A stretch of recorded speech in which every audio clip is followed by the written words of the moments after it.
Hello. Hello. I've been to several of your retreats, and my friend encouraged me to ask the question, and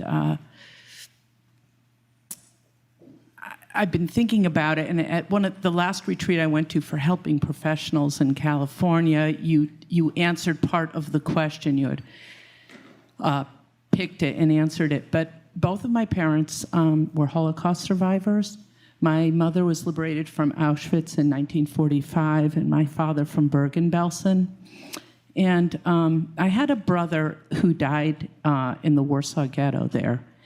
And I have this identification with this collective kind of unconscious where I constantly try to think about what you're saying and how to apply the feeling of there is no problem in the present moment. And I go back, it doesn't happen all the time, but when you say that, I think about them and I think, how could they have done that? How could they have said in a state of terror, there's no problem right now, you know? And I think about it often. And I also just want to say that I find it really ironic that you have probably been the most influential person that in my life in terms of healing, and I go to many of your retreats, listen to the tapes, and you're of German descent. And I often think to myself, there is a larger picture here. I mean, it's irony, isn't it, kind of? You know? I was a little nervous to ask the question and even to make the statement, but my friend was encouraging me to do it. So, Oh, thank you. Thank you. Well, I can assure you my sense of self is not derived from any nationality. And there was a time, but I'll come to the main part of your question is how could they at that time have said, how could they have said there is no problem in the situation that they were in? That's your main question. I'll address that in a second. But first, interesting question about identifying with your national background or your family background. There was a time when I was still in my egoic identity, when there was some feelings of unease when I realized what the country that I was born in had done. And so there was some suffering there at that time. Later, when I transcended that sense of self, that evaporated completely. But even at the suffering that I had done, it had been worse if my family background if they had been involved in any activity of that atrocious activity of that kind, it would have been far worse. But my dad was an outsider. He was actually imprisoned by the Nazis, not because of some deeply held political belief, simply because he couldn't keep his mouth shut. My mother couldn't keep her mouth shut either. And so one night he had been drinking and he just said, this craziness, how can this guy so crazy, he's going to take us to our doom. And the next day he got arrested. And there's a long story that one day I'll tell what happened to him after that. And my mom escaped the work service that every young woman had to go to work on a farm or in a factory. So she was sent to a weapons factory to work, and she escaped after 2 days. She ran away, she jumped on the back of a truck and escaped, and then she lived in hiding for 2 years with her aunt in another city, and police were coming to look for her.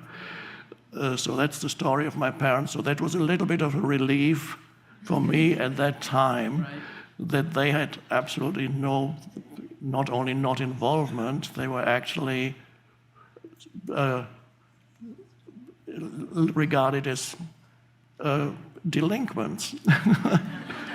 But now the most important part, in such extreme situations of such extreme suffering, concentration camp, and so on. And even nowadays, there are places on the planet where people are in these situations of extreme suffering, where death could come at any moment. They might only have, whether if you've been captured by some terrorists and you know they're going to kill you, whatever it may be. Now, there have been accounts of people who were in concentration camps, who have actually broken through to a very deep level of consciousness by being in that situation. So, and it doesn't happen in those cases by telling yourself that there is no problem in the present moment. That would be a very weak statement and not really wouldn't work. So, but what does work is the situation like that can drastically burn up your ego completely, so that there's complete self-annihilation before the body dies. There's complete annihilation of the egoic sense of self, and all that remains is an intense presence of consciousness. You are not there as a person anymore. I know that there are a few individuals who have gone there, who have later been able to speak about it, and I'm sure there are many others, a minority, yes, there are many others who never were able, they died there, they were never able to later on express what they actually went through. But I believe there is a considerable number of people who went through this, the deepest shift in consciousness that's possible in this impossibly painful situation, and it actually became totally awakened as consciousness and realized that there is no death. And others, of course, went through terrible fear and died in terrible fear. But the essence of who you are is not subject to death. And there is when we see the dreadfulness of that situation, which is not to be denied, so we also have to see on a deeper level, there is no death. And both exist. To knowing that there is no death to the essence of who you are, knowing that from an inner realization, does not mean that on another level the situation is not dreadful. So we do not, the one does not deny the other, and it has to be recognized in its dreadfulness. That's part, in the same way that I sometimes speak of how many people were actually killed by humans murdering other humans in the 20th century alone. And the figure is that I quoted a figure in The Power of Now, but I later found out that it was far too low. Nobody knows the exact figure, 150 million, 200 million humans murdered by other. Now, natural catastrophes and so on are nothing compared to that, what humans do to each other. And that's a form of collective madness. The Holocaust is one aspect of that. And another aspect of that would be what happened in Soviet communism, millions killed. Also in China, millions killed within their own countries, not even in the conflict between two countries. First World War, the madness of that. Second World War, the madness of that. The bombing of cities and entire civilian populations exterminated. Complete madness. So we have to see that what the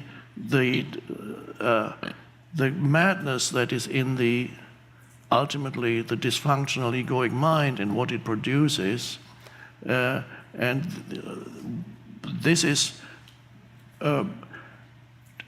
dreadful. You need to recognize the craziness of that, the madness of that, but at the same time, if we are able to go deep enough, we can realize that for a moment regard humanity as of consciousness. There's human consciousness, which is the collective of humanity. And every human being is an expression of the collective human consciousness. And the collective human consciousness is an expression of the universal consciousness. It's one strand, one ray in the universal consciousness. So you have universal consciousness, then you have the collective human consciousness on planet Earth. The collective human consciousness is evolving gradually through through billions of manifestations, humans, they're called human individuals. It's evolving gradually. And it's so another way of looking at it on a deeper level is the evolution of human consciousness is a very painful process. It goes through a nightmarish stage when the history of humanity looks like the history of it's a nightmare. But it is evolving.